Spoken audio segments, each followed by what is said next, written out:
My name is Everett Lott, and I am the Director of the District Department of Transportation, and it is a privilege to bring you greetings on behalf of our mayor here in Washington, D.C., Muriel Bowser.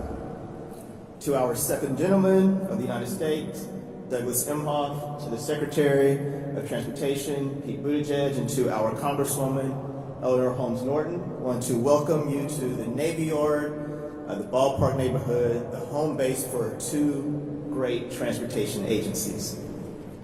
Thank you all for this opportunity to talk about the great work we are doing to improve traffic safety everywhere here in Washington, D.C.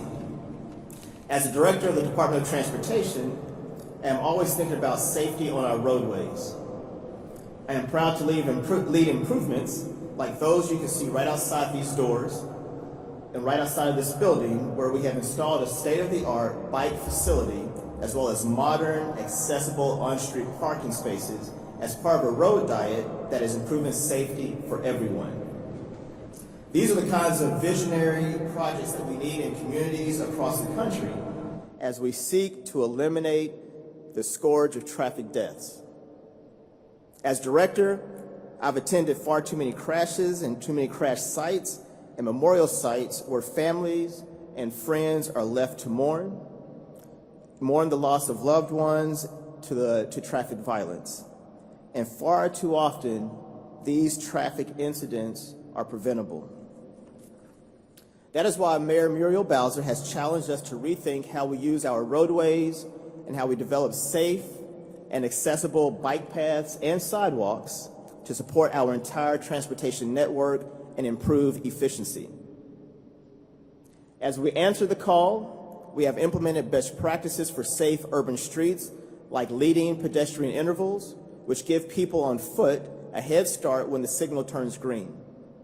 Right turn traffic calming or curb extensions, left turn calming, and also driver feedback signs to reduce speeding and much more. We are implementing improvements that calm traffic throughout our neighborhoods, making it safer and more inviting for people of all ages to walk, to roll, to bike, or even to scoot.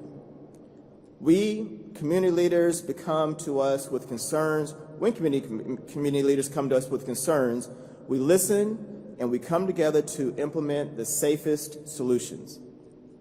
Last year, despite the pandemic, I was proud to support Mayor Bowser as she announced the forthcoming design of a major corridor in our city, Connecticut Avenue. Our work there will dramatically improve safety for all roadway users, regardless of their mode of travel. These projects and more demonstrate that Washington, D.C., like cities around the country, is committed to Vision Zero, and we are all working toward the goal of zero traffic fatalities. And to our partners at the U.S. Department of Transportation, your partnership in this effort is invaluable. So together we have the resources to make a real difference in our communities as we all work to implement the Bipartisan Infrastructure Law. We look forward to partnering with you to improve the lives of our residents and the safety of all who visit our great city. Thank you very much.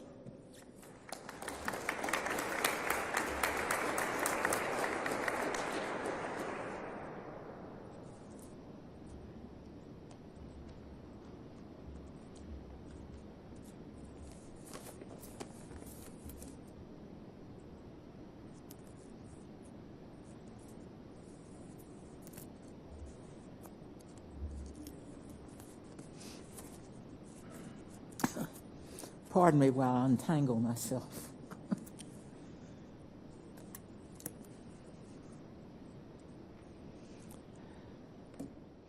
It is a pleasure to be here this morning with Secretary Buttigieg, Deputy Secretary Trottenberg, our D.C. Department of Transportation Director Lott, and of course, with our second gentleman, Emhoff. We are here with so many roadway safety advocates for this important announcement. In the District of Columbia, 2020 was the deadliest year for motor vehicle crashes in more than a decade. Fatalities among road users who walk, bike, scoot, and use wheelchairs increased by more than 50% over the last 10 years. The need for action on road safety could not be more clear. As chair of the Subcommittee on Highways and Transit in the House of Representatives, I have worked to modernize the federal government's surface transportation policies. Federal policy has too long prioritized speed for motorists over the safety of people in communities that those roadways pass through. Now, though, we are finally shifting away from that thinking. The Bipartisan Infrastructure Law and the National Roadway Safety Strategy are historic achievements that will help us build a safer, cleaner, and more equitable transportation system and address the tragic preventable deaths on our nation's roadways. This safety strategy is key to implementing the Bipartisan Infrastructure Law passed by Congress this past November. The law makes key reforms to road design standards to prioritize the safety of all road users, especially those outside of a car. It focuses on fixing the most dangerous roadways and intersections. It provides historic funding for roadway safety initiatives. It will build complete streets, safe roads and routes to schools, bike lanes, and accessible sidewalks. It will reconnect communities that were divided by highways and urban renewal.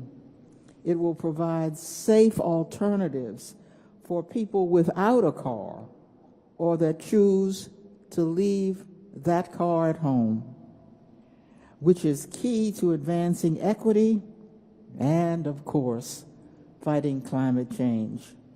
The law is the largest long-term investment in our infrastructure in nearly a century, and it will deliver for the nation's capital and for every other community in our country.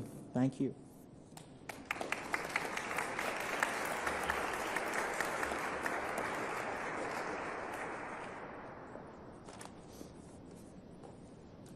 Good morning.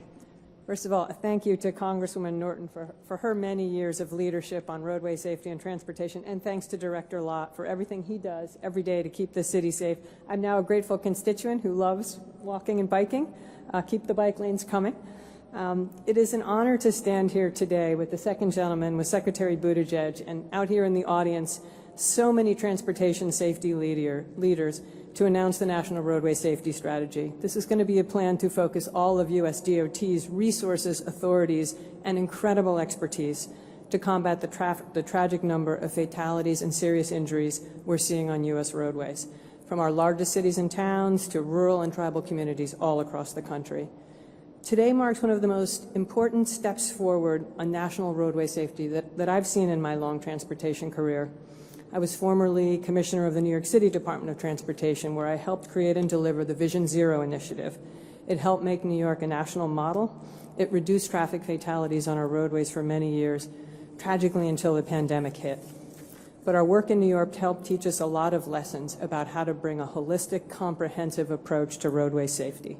That's the approach we want to bring at the federal level.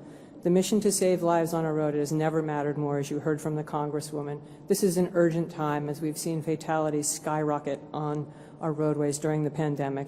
And as I always say, these are not just statistics.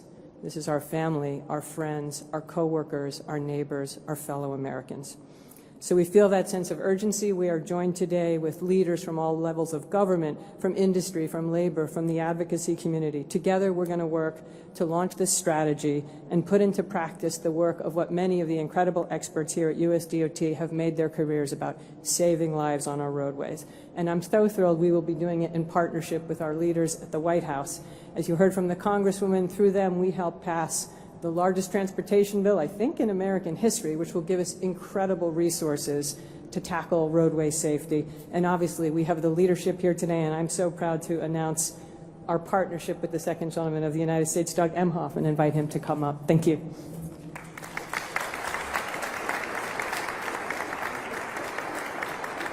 Thank you. Thank you.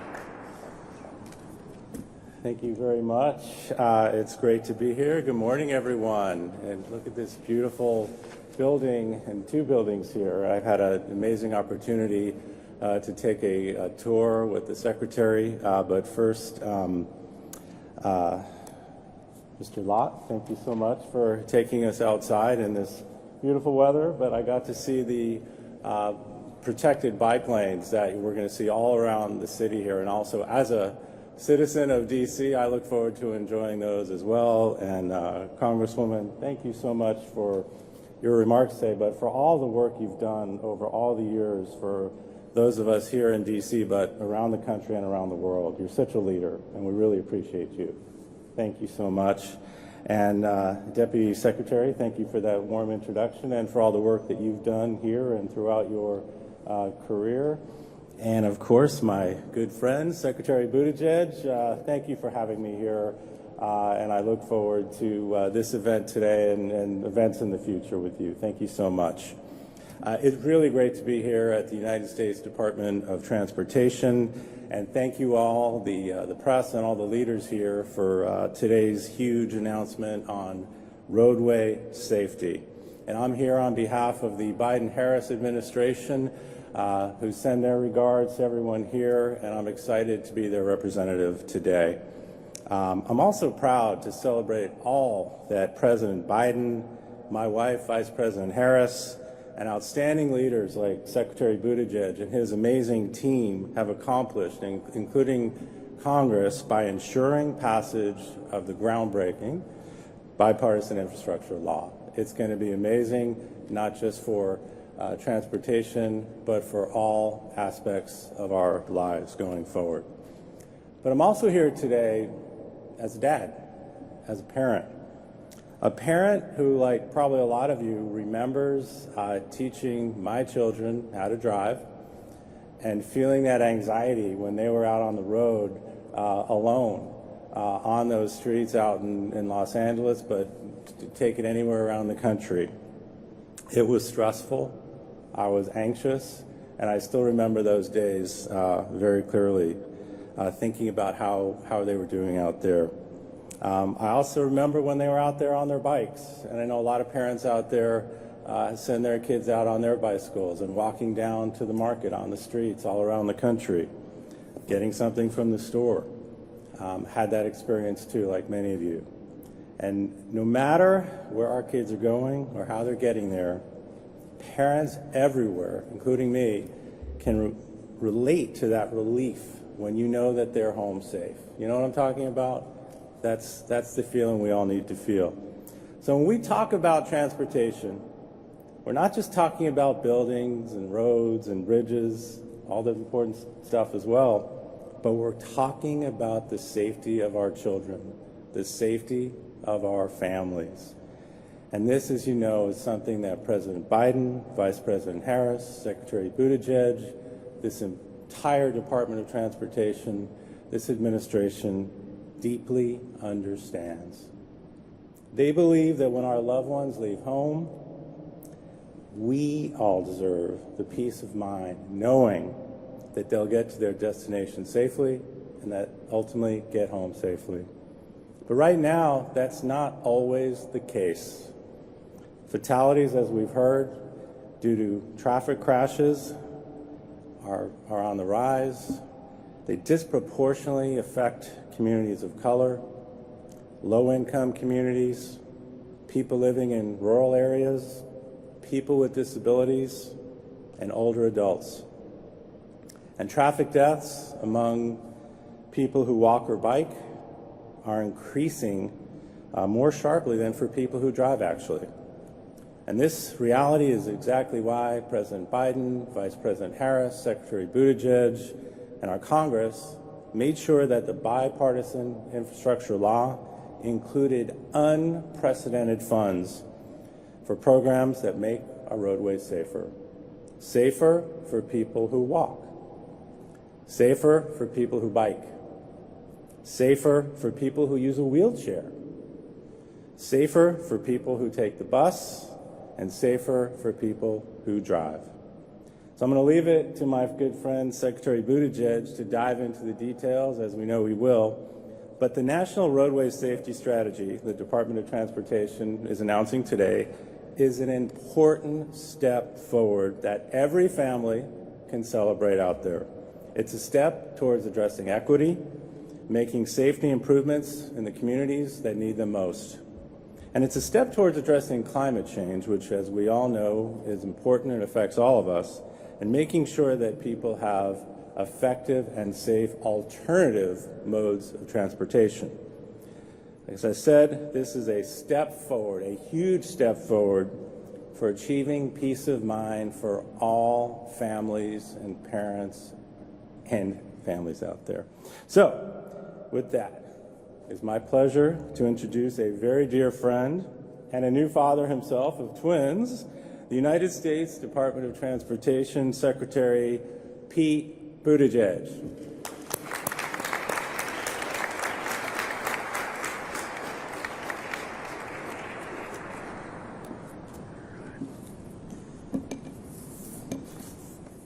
Well, thank you. Thank you so much. My friend, second gentleman, Doug Emhoff, you've done us a great honor by visiting the department. It's been a real pleasure for us to be able to host you. I earlier had the pleasure of traveling with the second gentleman to North Carolina. We saw research and labor around transportation, and I saw firsthand how his insights and thoughtfulness are such an asset to the Vice President, to the administration, and to the country. And so we want to thank you sincerely for helping us to shine a light on a national priority like this in terms of roadway safety. And I hope you will bring our thanks and greetings also to the Vice President, whose leadership has been so essential in getting the Bipartisan Infrastructure Law, among many other achievements that are going to help us to drive this policy. Likewise, I am so thankful to serve in an administration led by President Biden, whose personal commitment to the issue of safety on our roads helped make today possible. We are so fortunate that Deputy Secretary Polly Trottenberg, who you heard from a moment ago, is such a leader in this, has been a leader in this area long before either of us held our current assignments. Congresswoman Eleanor Holmes Norton, thank you for your leadership, both for the district and specifically on the issue of transportation infrastructure nationwide. We're so thankful for your leadership role in committee and your insights throughout this process. To Mayor Bowser, who couldn't be here today, but is such a well-respected leader in this area, has been certainly since we were fellow mayors, and is represented so well today by Director Lott. Thank you, Director, for the great work that's going on that I experienced personally as a frequent user of your really best-in-class bike lane infrastructure, and more broadly as somebody so committed to roadway safety. We're joined by Chair Jennifer Homendy of the National Transportation Safety Board, best known perhaps for the steps that they take in the aftermath of a crash, but also equally important as partners and leaders in preventing things from happening in the future. The President and CEO of the National Safety Council, Lorraine Martin, Executive Director of the Governor's Highway Safety Association, Jonathan Adkins, President and CEO of Safe Kids Worldwide, Tareen Kreppe, who hosted me for a great discussion last year. President of Advocates Highway and Auto Safety, Kathy Chase, our partners at AASHTO, who will be the tip of the spear in so many ways as the states proceed with infrastructure investments in a safe fashion, and so many others joining us here and virtually from across the advocacy, accessibility, and equity movement. And of course, I want to thank and acknowledge the department's staff who have been working these issues tirelessly from day one of this administration, and in many cases for their whole lives and careers. This is a big day. We are here to talk about safety on America's roads, streets, and highways. And in giving remarks like this, it might be customary to begin by telling the story of a person whose life was cut short or forever changed, to help people to picture the reality behind the statistics. But sadly, I think each of us can already think about the reality behind the statistics. I think every one of us can close our eyes right now and picture people we've known, friends, family members, a high school teammate, a coworker, someone whose life needlessly ended far too soon because of a crash on our roads. If you think about what that means, the fact that every one of us can think of people lost and speak of it as a sad but universal truth, it is as if we were living through a war. It is as if it were normal. And certainly you see that in the kinds of numbers that we live with. We have for years been averaging almost 3,000 deaths per month on our roads. So added up in the last decade, we have lost more than 350,000 lives on America's roadways. And things have gotten worse during recent years as people drove at higher speeds, more recklessly, more distracted. We're going to be posting as a department our official fatality data for the third quarter of 2021. And I need to tell you, looking at the preliminary numbers, it's not good. This is a national crisis. When we look deeper at the numbers, we notice two things. One, it is disproportionately impacting some Americans more than others. People of color, Native Americans, low-income communities, people in rural areas more likely to die on our roads. And yet the other thing that we see is this crisis indeed affects everyone, claiming lives from people of every age, every race, every income level in rural communities and big cities alike. We cannot and must not accept that these fatalities are somehow an inevitable part of life in America. Think about the fact that when somebody's about to get in the car or go somewhere, we might say, drive safe. We don't do that with most other routine everyday activities in civilian life, partly because we have, as a society, acted to make sure that more and more everyday activities are certain to be safe. When somebody's headed to a restaurant, we don't say, eat safe today, because food is far safer thanks to the food safety laws of the early 20th century. We've acted to make American workplaces safer, realizing that on-the-job deaths are unacceptable. Of course, there's more work to do in that area, but your workplace is 1/5 as likely to be deadly today as it was before OSHA took effect 50 years ago. So when it comes to roadway deaths, we have a crisis that is urgent, unacceptable, and preventable. We know that roadway deaths are preventable because some places are doing a better job at preventing them than others. Canada's traffic fatality rate is about half of what ours is. In Europe, it's about a quarter. And it's not like there's something about Americans that causes this intrinsically, because we can look around our country and see that some places are doing better than others. Hoboken, New Jersey went 3 years without a traffic death. Fremont, California dramatically reduced their crash rates. New York City saw steady, significant declines in deaths before COVID, as the Deputy Secretary mentioned. And these improvements, of course, didn't come on their own. They happened after each of those places adopted new policies around traffic safety. We also know road deaths are preventable because across the U.S., roadway fatalities and the fatality rate declined consistently for around 30 years before stalling during the last decade, and now, as I mentioned, going back up in more recent years. I've spoken about roadway safety with everybody who will listen.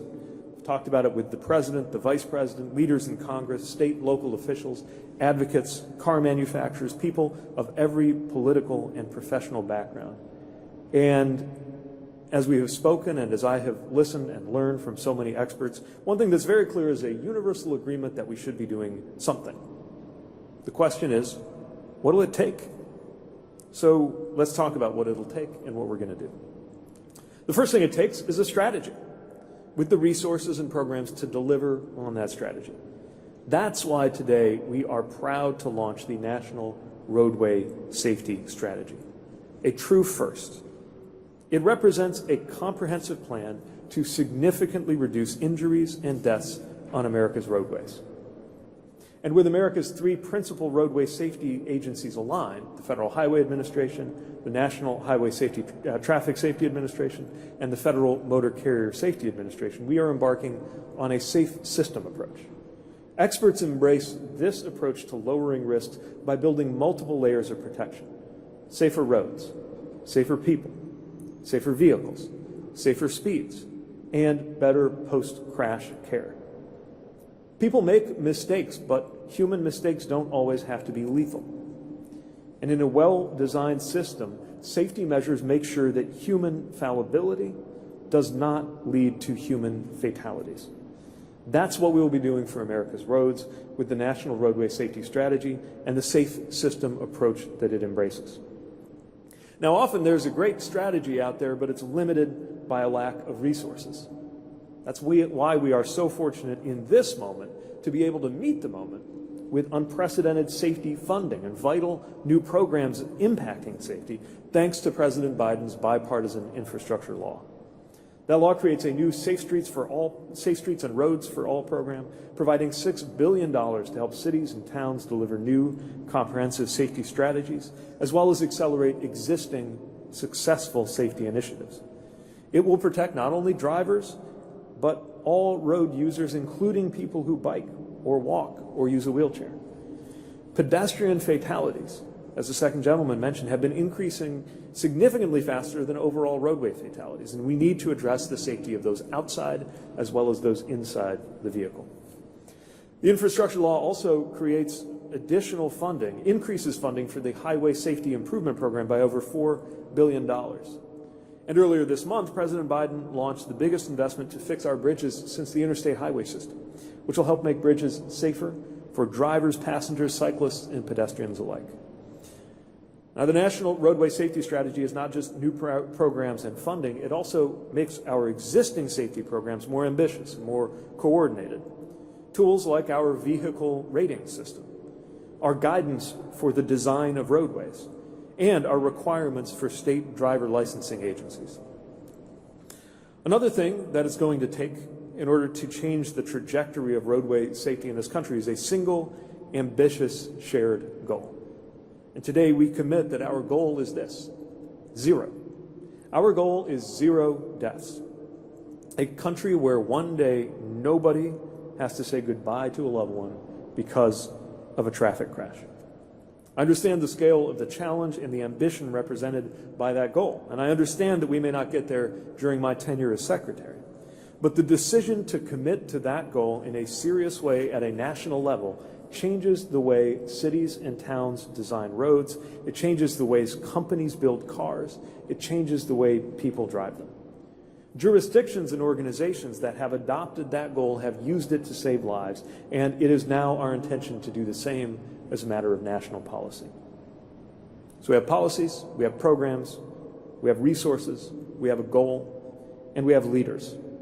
We're standing here in the U.S. Department of Transportation headquarters. We're joined by the second gentleman of the United States of America because this is a priority for the department, for the administration, and for the country.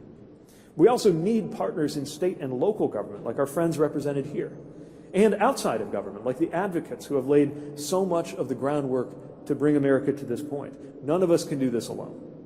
We are going to team up with governors, mayors, county executives, local leaders, the ones who actually design and maintain so much of America's road systems. Our strategy gives government at every level a shared roadmap, and we're counting on their help just as they can count on ours.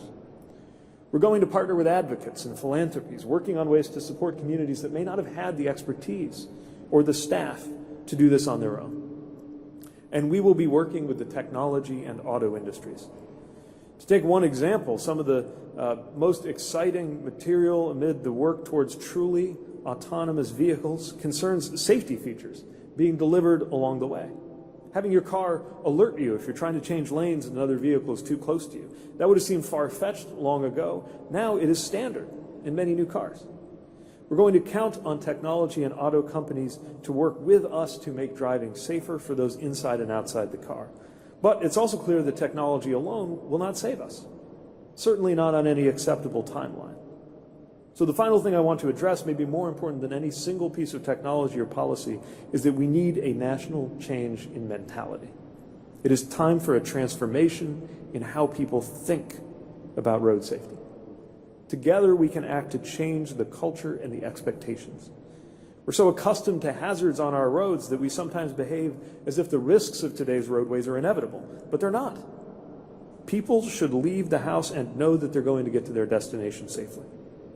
Once we believe that, and believe in our ability to collectively make progress, once we demand better, we will see more positive changes cascading across governments and industries. And that culture change can also motivate change among drivers who need to put down their phones, take their foot off the gas, and of course, drive sober. There's no vaccine that will protect us from deadly car crashes today.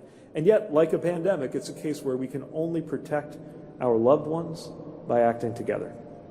Through systems change, streets, laws, norms, manufacturers, technology, drivers, all at the same time, we will save lives. So we're calling on all of America, every level of government, every insurance company, every motor carrier, every auto manufacturer, to embrace and commit to the specific actions for partners that we are releasing as a companion to the National Roadway Safety Strategy, knowing that if we work together and do this right, we will save so many lives. The nature of good safety work is that we won't know the names of the people whose lives will be saved by these efforts. But we will know that so many Americans who might otherwise have been an empty seat at the dinner table will instead be right where they belong. And who knows, the lives that you act to help save just might include your own. I believe we are fully capable of meeting these goals by committing to these actions, and we know that with lives on the line, there is not a moment to lose. So let's get started. Thank you, and congratulations again to everybody who delivered this extraordinary and important piece of work.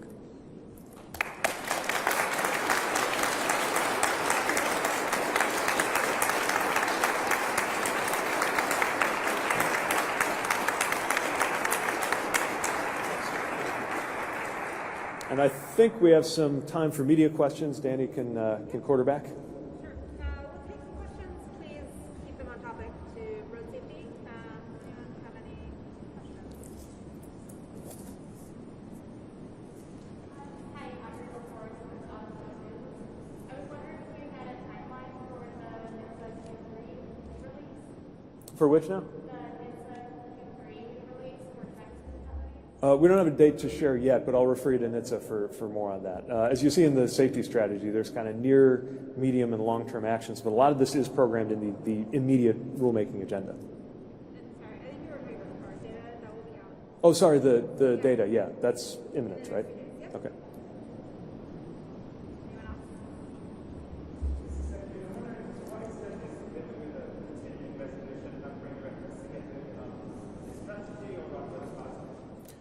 Well, look, every operation of government, including ours, does best, of course, when we have the certainty of a full budget and normal appropriations. But I can also tell you there is so much going on and so much on our plate right now that we are keeping very busy delivering on the resources that are actionable in the moment, and of course looking forward to further certainty on the road ahead. Hey there, Secretary. Are you worried Build Back Better will take a back seat to the SCOTUS nomination? So, look, we're here to talk about roadway safety, and the big thing on my mind is how all of these pieces fit together. And part of what an administration has to do, a country has to do, is many things at once. That is, of course, a challenge for Congress, but we have seen already in the last year things done that people said were impossible, including bipartisan agreement on a complex and major piece of policy, the infrastructure law, and I have the same level of high expectation that we can get a lot of things done in this coming year, too. All right.